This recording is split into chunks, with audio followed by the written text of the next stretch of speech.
ออกพอต้นใจบุญได้ทำความสะอาดเอาต้น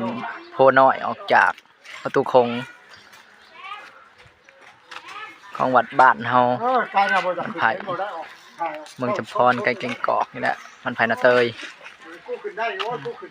ออกใจบุญคนทำบุญทำทานเห็นปะทำความสะอาดเมื่องานบุญมาเนี่ยกับบุญกองเข่า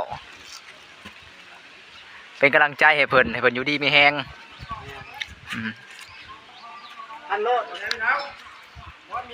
ฟันเลยต้นก็ใหญ่เติบถ้าปะไว้หลายปีนี่คือสิแตกก็ยังเงิดอยู่มันบ่ได้กินน้ำจะมันเกิดได้เนาะได้อยู่เทิงผู้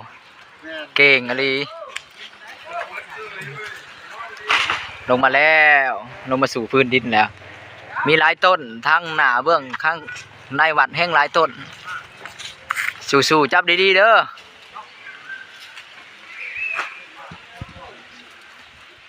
ลอยพะโล้ที่ญาติมือกันดิ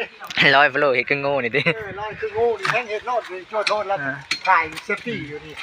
เห็นบ่สร้าง2,000เราได้เลขจะออกต้นอะไรมาแรงนี่เลขจะออกต้นอะไรเพิ่นฮอดไปใส่พศเนาะใส่พศนี่ได้เรื่องมีแต่แบบวัดไปรู้บ้านไผ่เอาฮอดไปเลยโลดฮอดไปเลยชิลวัดใหญ่เพิ่นก็มาแล้วลองมาหักลงมาถัดเขาได้อย่าย่าน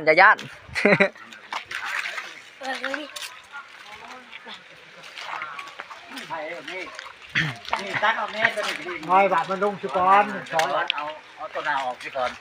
ขึ้นมาแล้ว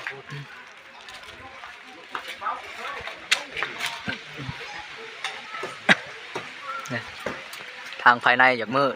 บ่มีแสงยังไม่ได้ตัดออกฮากระตัดนี่ตัวหนังสือทางในนี่2 อัน252นี่เบิ่งเอาเด้อผู้ใดอยากถือหวยแมลงเลขเวียดอนามัยครั้งแรกตั้งแต่สร้างขึ้นมาฮะก็เริ่มอนามัยครั้งแรกศิลวัตใจบุญเพิ่นลึกขึ้นไปทำความสะอาดเด่นนี่เบิ่งเอาเด้อนี่ผู้ใดเห็นบางทีมีดวงถือก็มียันหาเป็นไหนเฮงผู้ใดชมท่านใดก็กดไลค์กดแชร์ให้แน่ขอจบเพียงเท่านี้อยู่ดีมีแห้งเหมือนยืนต้นญาติโยม